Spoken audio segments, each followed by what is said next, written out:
Chapter 16, Earth's Climate System. In this chapter, we discuss want ice with that, global air circulation, global climate regions, extreme climate environments, records of climate change, and the natural causes of climate change. Want ice with that? Each fall, polar bears migrate through Churchill, Manitoba on their way to Hudson Bay to wait for new sea ice to form so they can hunt seals. Polar bear population is declining in Hudson Bay. Rising temperatures in the Arctic cause sea ice to melt earlier in the spring and to form later in the fall. The bears hang around in Churchill longer, waiting for the ice to form.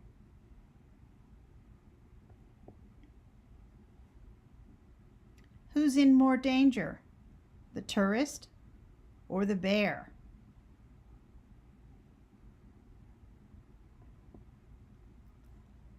Polar Bear Jail, Churchill, Canada.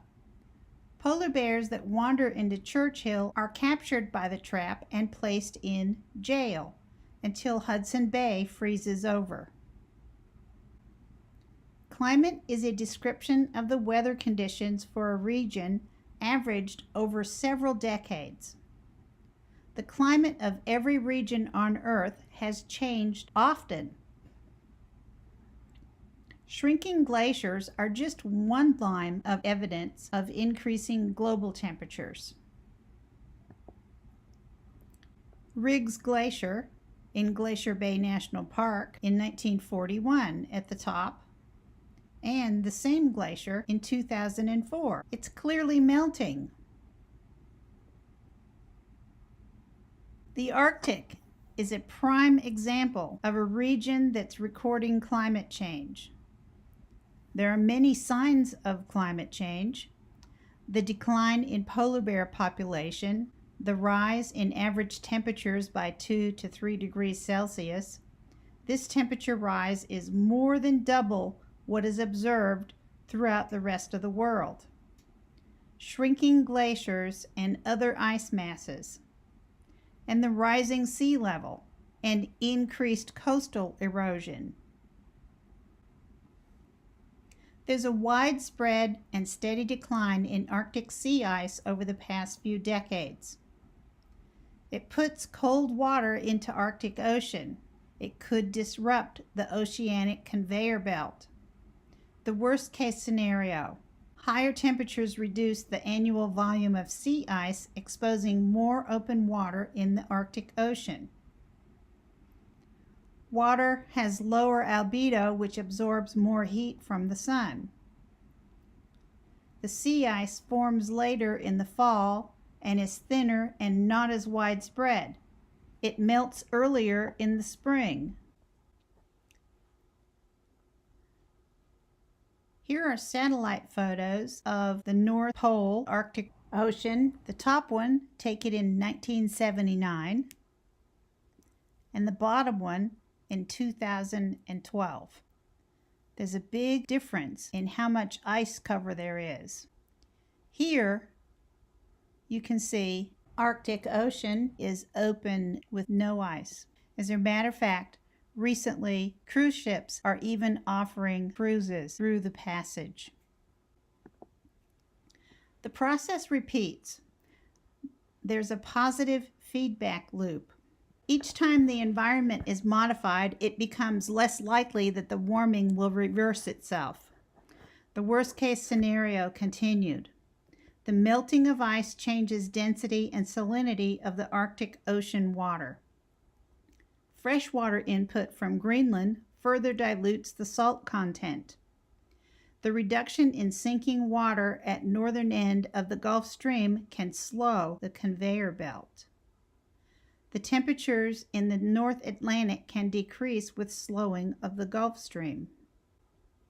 Best case scenario: temperature increase is a short-term variation, and lower temperatures begin to prevail. Sea ice volume increases increasing albedo and reducing absorption of heat. Sea ice forms earlier in the fall and stays around longer into spring. Seawater salinity increases with increasing sea ice, less melting of ice sheet on Greenland and elsewhere, and temperatures in North Atlantic gradually decrease and return to levels similar to those of the 1980s. This doesn't seem likely, as the warming trend continues each year. 8 of the 10 hottest years on record have occurred in the last decade. Here you can see bands of clouds forming along the equator at latitudes 60 degrees north and south. These bands are separated by zones of generally clear skies. Here are the average precipitation values in millimeters per day, averaged between 1979 and 2004. Where are the highest and the lowest precipitation rates? This map shows the air pressure. The annual mean sea level atmospheric pressure in millibars average from 1979 to 1995. The L's are the lows and the H's are the highs. Where do you find the highest and the lowest pressure centers? Compare the locations of these major deserts with the global temperature and precipitation rate maps. You'll see that between the 30-degree north and south, there are clear areas and wetter with low pressure areas. And between the 30 and 60-degree north and south, you will see the higher pressure areas. Several significant patterns should emerge. Temperatures decrease with increasing latitude north and south from the equator. The equator receives more solar energy. Temperature range is much greater for the continents than for the oceans. The water has a high heat capacity. In other words, water does not gain or release heat as quickly as land does.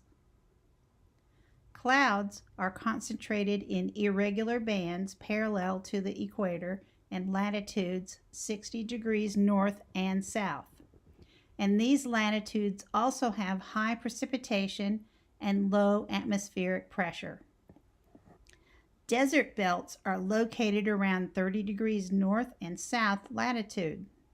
A difference in solar radiation causes differential heating, which produces the convection cells that drive air circulation and the low and high pressure areas. Remember I said that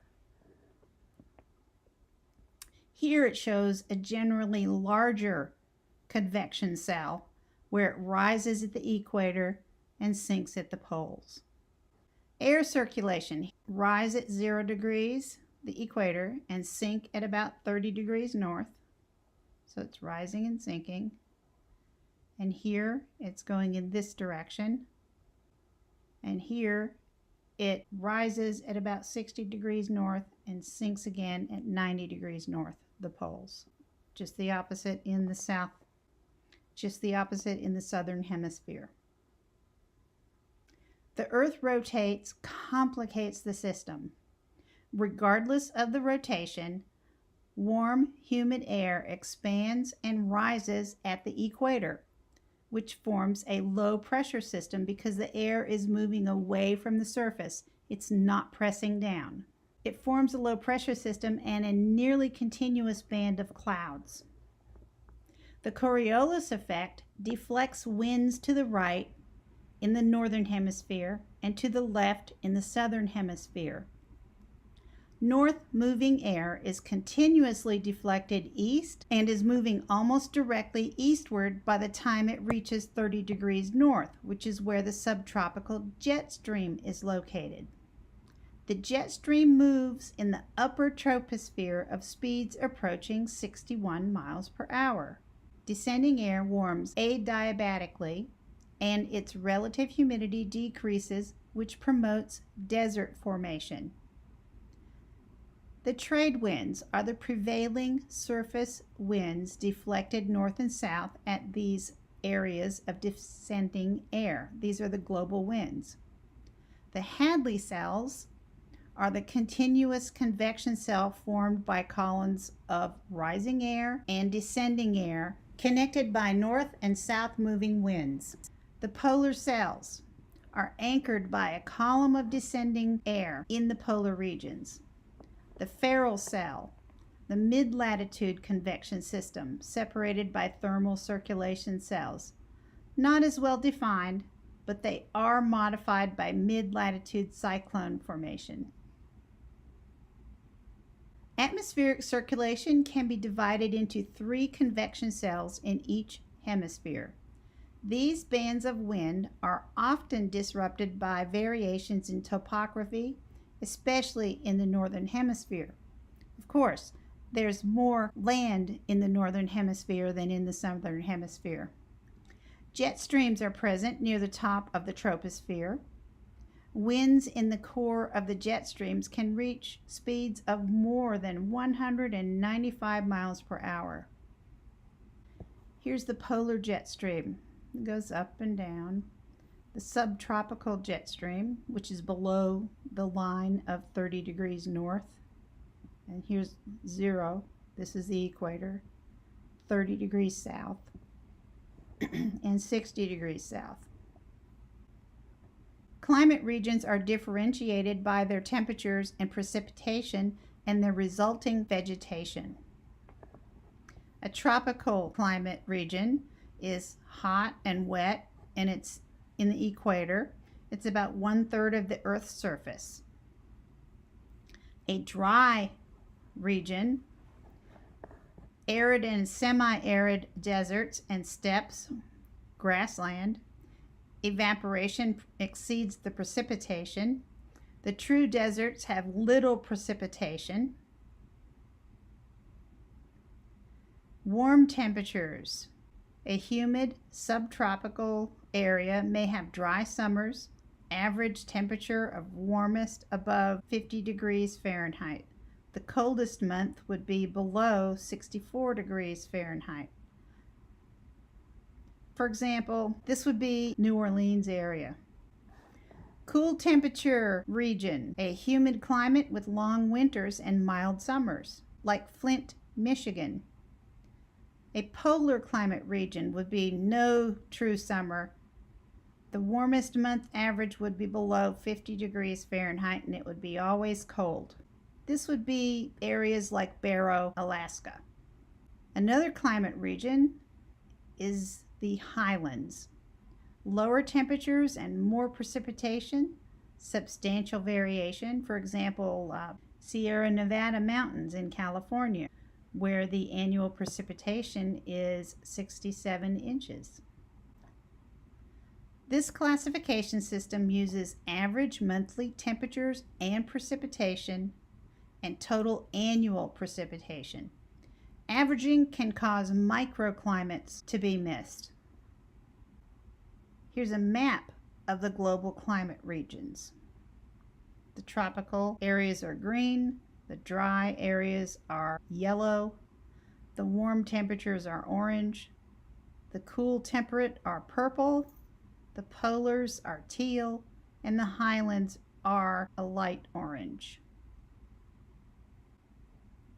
Ecosystems are communities of organisms that inhabit specific physical environments. Biodiversity is the number of species in an ecosystem. A biome is a regional community of plants and animals named after the dominant type of vegetation. Humans, unlike other organisms, inhabit a wide range of biomes. Why do you think that is? This map shows the global scale biomes. And ecologists don't really agree on the exact number of the ecosystems because the number varies depending on how they're defined. Most of the eastern United States is considered a temperate forest biome under natural conditions prior to domestications, but it is composed of several separate ecoregions that include the eastern broadleaf forests of West Virginia and the southern mixed forests of the western Carolinas and the coastal plain mixed forest of northern Florida. The global population density. The darker colors signify regions with the highest population density. What can you say about the relationship between the population density and climate regions? In terms of altitude, most organisms live in a narrow vertical band of land and shallow sea where the climate is warm and moist. There are three major climate-related biome groups: grasslands, forests, and deserts. And each of these are divided into individual biomes. There are tropical rainforests, and they're a critical biome. They dominate the tropical climate region and are home to the most diverse ecosystems on the planet, containing 50,000 plant species. Changes in biome character can tell us about climate change. Environmental factors influencing the distribution of ecosystems. Why are most species found in the upper 200 meters of the ocean and below about 20,500 feet on the land?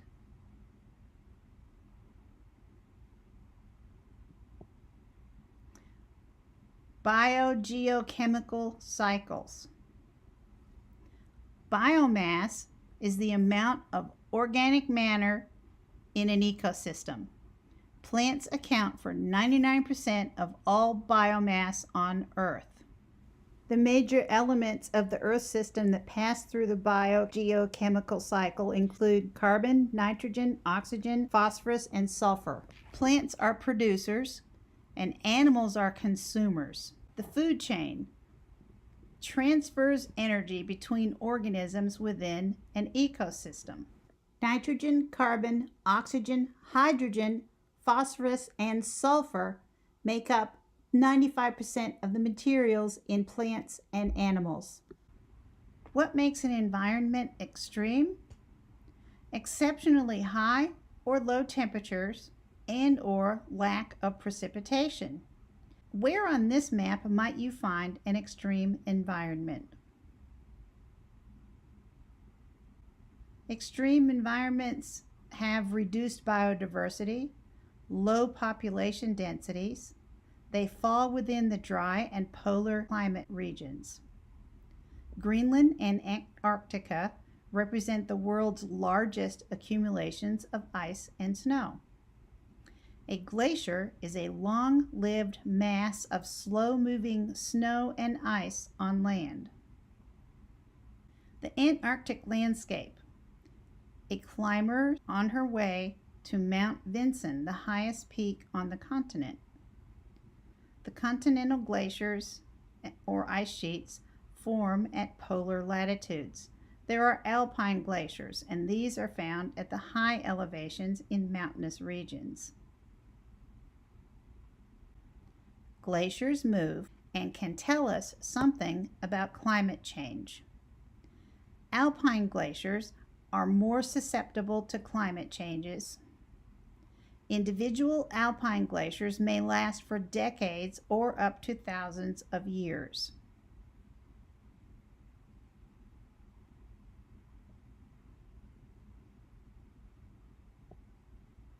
As the ice moves, it transports pieces of bedrock that fall off surrounding cliffs or torn off by the glacier.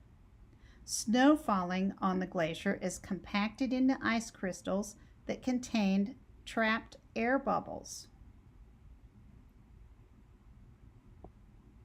The weight of thick glacial ice causes it to move. In general, they move downslope. Alpine glaciers move about 5 to 50 meters each year. Ice sheets can move hundreds of meters per year. Crevasses are steep, narrow cracks in the surface, and they form as the glacier changes shape.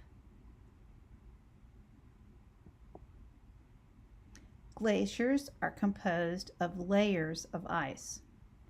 The snowflakes fall in the accumulation zone, and they're compacted into ice crystals. Air bubbles are trapped as the ice crystals are buried lower in the glacier.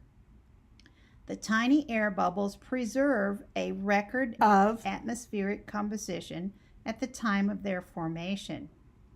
The layers in a glacier represent annual accumulations of snow. Scientists can count the annual snow layers to get an estimate of the glacier's age. And they can combine age information and atmospheric composition information from the air bubbles, and they can see a record of what the past climate was like. Zones of an alpine glacier. The zones are based on elevation. There's the accumulation zone.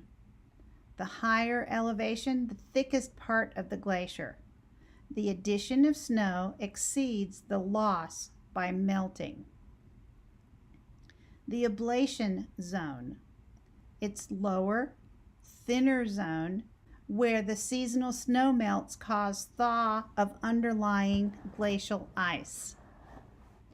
Then there's the snow line, the boundary between the accumulation and ablation zones. The mass balance of the glacier is the difference between how much ice and snow accumulates versus how much melts each year. And you can see the accumulation zone up here and the ablation zone down here. If ablation exceeds accumulation, a glacier melts faster than new ice can be added, and the front of the glacier retreats upslope. Scientists studying North Cascade glaciers have recorded a steady decline in volume over the last 2 decades. Glaciers are about 1/3 smaller today than they were in the mid-1980s. In Glacier National Park, they say that the glaciers will be totally melted in 30 years. Glaciers undercut adjacent mountainsides and scrape underlying material, causing erosion and mass wasting. Bits of rock frozen into the base of a glacier act like sandpaper. It scours the underlying landscape. At the terminus, or the end of the glacier, unsorted debris from clay-sized to house-sized boulder collect. The ridges of till that surround the edge of the glacier are called the moraines. A terminal moraine marks the farthest limit of the glacier. The geologists can map the rate of melting by looking at the location of the terminal moraine and the terminus of the glacier. The glacier terminus and moraine. The edge of the moraine represents the deposits formed when the terminus of the glacier remained in one place. Galganda tillite, a 2 billion year old glacial deposit near Sudbury, Canada. A glacier terminus and moraine. The ridge of the moraine represents deposits of till formed when the terminus of the glacier remained in one location. The presence of moraines in regions without present-day glaciers is evidence for more extensive glaciers in the geologic past. Moraines are seen in the Midwest and the Great Plains. Glaciers that reach the ocean may break off into icebergs or form an ice shelf. Icebergs and ice shelves carry clay, sand, and boulders that were eroded by the glacier. As the ice melts into the ocean, these materials are dropped and descend to the ocean floor, forming a dropstone deposit. Dropstones in ocean sediment in centimeters. In most hot deserts, temperatures are high. Annual rainfall is less than 10 inches, and evaporation exceeds precipitation. A rocky desert with desert pavement. Desert surfaces are a combination of sand, desert pavement, and rock outcrops. Many deserts are located around 30 degrees north and south latitudes, subtropical deserts. Some are located in continental interiors far from moisture sources. These are continental deserts. Some deserts are located along a coast where cold ocean waters cool the air and it loses its moisture before reaching land. A coastal desert, an example would be the Atacama Desert in South America. Some are located in polar regions and are dry with relatively little snow or ice. These are the polar deserts. Some are found on the downwind side of a mountain range, where a rain shadow effect has depleted air and the moisture before it descends down the landward side. These are rain shadow deserts. Deserts do not have to be hot, but always have less than 10 inches of annual precipitation. Deserts are always dry. The area around the South Pole receives just a few centimeters of snow each year. Is the South Pole a desert? Give reasons to support your answer. Erosion and deposition in deserts. Occasional flash floods and wind action are responsible for eroding, transporting, and depositing material in deserts. Winds move sediments by suspension, saltation, and creep. Erosion and deposition can form ripples in the sand and desert pavement, where sand is removed and pebbles are left behind. Winds move sediment by a combination of suspension, saltation, and creep. Here are the ripples in the sand, saltation, and creep, pebbles on the surface. Sand grains may be deposited together to form sand dunes. Crossbeds are a pattern of sloping layers that slope in the same direction that the wind blows. Crossbeds can tell us the direction of the prevailing winds when the dunes were formed. A drawing of common sand dunes and how the sand grains move over the slopes. Crescent-shaped sand dunes migrating from top right to bottom left, parallel to the wind direction. Bottom photograph is crossbedding in a sand dune. The most common sand dunes have a gentle windward face and a steep lee face. The dune migrates slowly with the wind as sand is moved from the gentle face to the steep face. Imagine you have boarded a plane with no windows and have flown somewhere far away. The pilot does not tell you where you have landed. What evidence would you use to determine the climate of the region? The indicators of climate are called proxies. A proxy is something that stands for something else. For example, a change in native woodlands in Missouri to grassland in Kansas is a proxy for the westward decrease in precipitation. Proxies of climate fluctuations include tree rings, oxygen isotopes, and microfossils. A detailed Accurate data on temperature and precipitation have only been collected for about 150 years. A, the average global temperatures taken from land and ship-based instruments since the late 1850s. B, shows the average temperatures from the troposphere taken by satellite since 1779. Two data interpretations, UAH and RSS.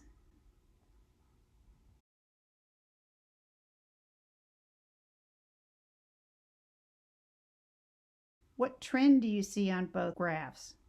Is it real? Changes in climate patterns influence where past civilizations were able to flourish. Viking migration to Greenland during warmer temperatures and increased length of Greenland growing season. When it cooled again, the Vikings' agricultural settlers base declined, were able to migrate from Norway to Greenland when a warming trend melted the ice pack in the North Atlantic. In B, a few centuries later, when temperatures declined again, so did the Viking society as represented by these ruins in Greenland. The climate change is recorded in archaeological data, historical records, and even works of art. Paintings from the period between 1550 and 1849 show more dark skies and clouds. Peter Bruegel's Winter Landscape with Bird Trap shows a time when European rivers were likely to freeze over, a rare event today. Cultural records indicate three distinct climate periods for the Northern Hemisphere in the last 1,000 years. The medieval warm period. Temperatures were relatively warm from the year 1000 to 1450. The Little Ice Age. A time of very cold temperatures, but not really an ice age. It occurred for about 400 years after the medieval warm period. By the end of the 19th century, climate moderated, leading to our present relatively warm temperatures, which exceed any in the last 1,000 years. The annual climate record can be found in tree rings, lake sediments, and ice layers. Each year includes early wood, which is light color, and the late wood, which is the dark rings. The wide rings occur during wet, warm years because the tree grows more, and the narrow rings occur during cold and dry years. Usually, it is necessary to match partial records from multiple trees to get a climate record. Short-term climate change is recorded in the tree rings, hundreds of years. Northern Wyoming precipitation record from tree ring analysis. The precipitation records from 1895 onward were matched with tree ring widths to estimate precipitation values for pre-1895 tree rings. Lake sediments are often deposited in paired annual layers called varves. Varves reflect seasonal changes in deposition in a lake. Algae grows on surface from the spring to late fall. It dies in the fall and sinks to the bottom, making a dark layer of sediment. Sediment near lake margins come from streams and is thicker during periods of higher precipitation. Lake sediment record. The sediment deposited in a glacial lake is preserved in paired annual layers. The dark layers represent summer and the lighter layers represent winter. The ruler markings are in centimeters. During colder parts of the year, much of Central Lake sediment is blown dust and clay, producing lighter sediment layer. It can cover longer periods of time than tree rings, and it holds more proxy information such as pollen from land plants, sediment from nearby land sources, chemical changes due to weathering, organic remains, and ash layers that can be radiometrically dated. A reconstructed temperature record for the Northern Hemisphere. In A, the red line is the actual instrument recorded temperature. The blue line is reconstructed from a climate proxy data, and the yellow line is the average. In the graph on the bottom, the temperature and snowfall record of central Greenland over the last 17,000 years. What strikes you about the upper graph? Notice that recent temperatures exceed anything from the last 1,000 years. Why?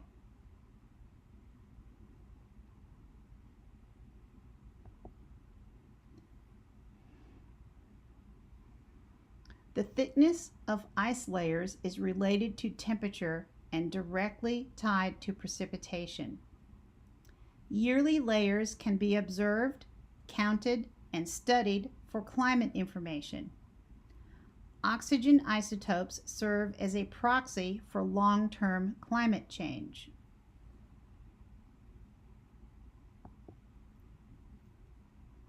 O18 is heavier than O16. O16 is much more abundant in the ocean than O18. Changes in the ratio of these isotopes indicate changes in climate.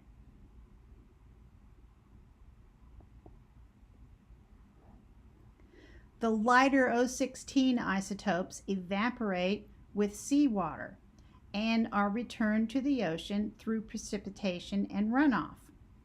When it's colder, O16 is incorporated into continental ice sheets, which causes the oceans to become enriched with the heavier O18 that has not evaporated and precipitated onto ice sheets. The oxygen isotope record acts as a paleothermometer for ancient climates. Oxygen isotope ratios of ocean water are recorded in the calcium carbonate shells of microscopic foraminifera. The ratios in the shells can tell us about temperature and ice volume in the oceans in the past. Large drops in biodiversity usually correspond with sudden climate changes.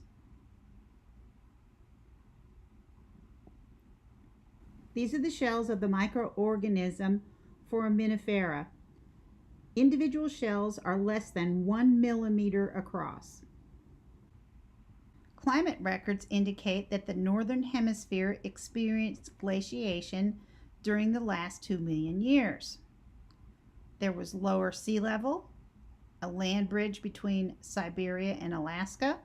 There were more forests in North America, and the western U.S. deserts were cooler.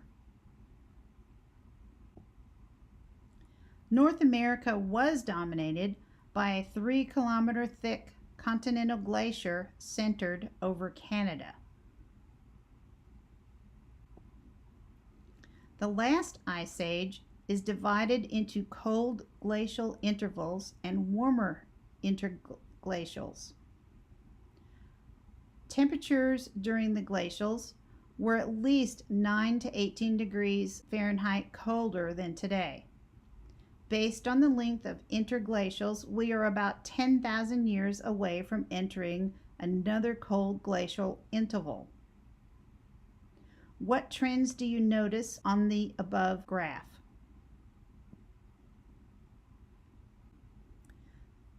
The Younger Dryas, short, cold interval marked by the appearance of pollen from polar wildflowers, the Dryas octopetala. At the end of Younger Dryas entered the Holocene, our current interglacial. climate can change very quickly, as evidenced by the graph at the left. At the end of the younger Dryas, average annual temperature of much of the northern hemisphere increased by 12 degrees Fahrenheit in less than a decade. Hypothesis: the rapid warming at the end of an especially cold interval caused catastrophic failure of northern hemisphere ice sheet, putting surges of icebergs into the Atlantic. Addition of so much fresh water slowed thermohaline circulation, causing a plummet in temperatures in Europe, Asia, and Africa. The longest ice core from Antarctica only records back less than 1 million years. To model earlier climate, we must look at fossil chemistry and sedimentary rock characteristics. These proxies give us a record back to about 66 million years ago. 65 million years of climate change. The temperature only correlated with earliest and latest portions of the curve. The temperatures were generally warmer than today until the major ice sheet of Antarctica formed about 34 million years ago. Earth was 18 to 27 degrees warmer 52 million years ago. It was a hothouse Earth. The temperature contrast between the equator and the poles was much less. There were no polar ice caps, and alligator-like reptiles lived on islands of northern Canada. Implications for our future. Freshwater sources today are smaller continental glaciers, such as Greenland. At current melting rates, this couldn't produce enough fresh water to generate the dramatic alteration in salinity needed to signify impact thermohaline circulation. An abrupt, catastrophic climate change is not likely to happen, but a constant refreshing of the North Atlantic by melting of Greenland can slow down the ocean conveyor, and that can still have consequences. Do humans indeed affect the climate? Causes of long-term global climate change must operate on a global scale over very long time intervals. The most likely causes: the changing locations of continents and oceans due to plate tectonics, the changes in the Earth's orbit around the Sun, the variations in the composition of the atmosphere, such as concentrations of greenhouse gases, the distribution of continents and oceans at the time of Pangea.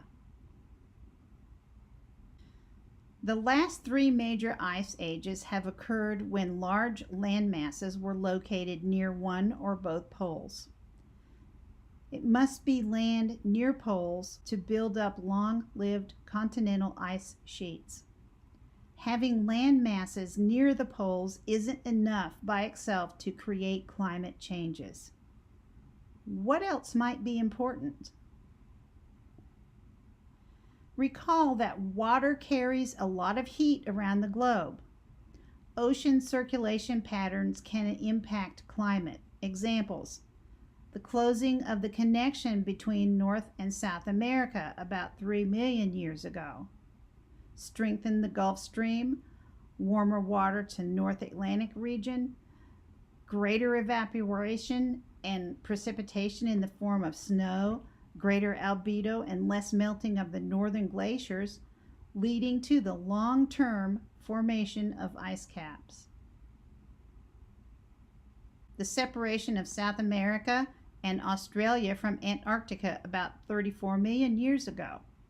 This triggered large-scale glaciation of Antarctica, opened up circulation patterns in Southern Ocean, isolated southern continent from moderating climate influences from the lower attitudes. The Earth's climate involves interaction between the geosphere, the hydrosphere, the atmosphere, and the biosphere. Small changes in Earth's orbit on scales of tens of thousands of years. These influence climate changes. These are the eccentricity of Earth's orbit, changes in the tilt of the Earth's axis, and precession or wobble. If you want an ice age, is it better to have colder winters or colder summers? This ends chapter 16.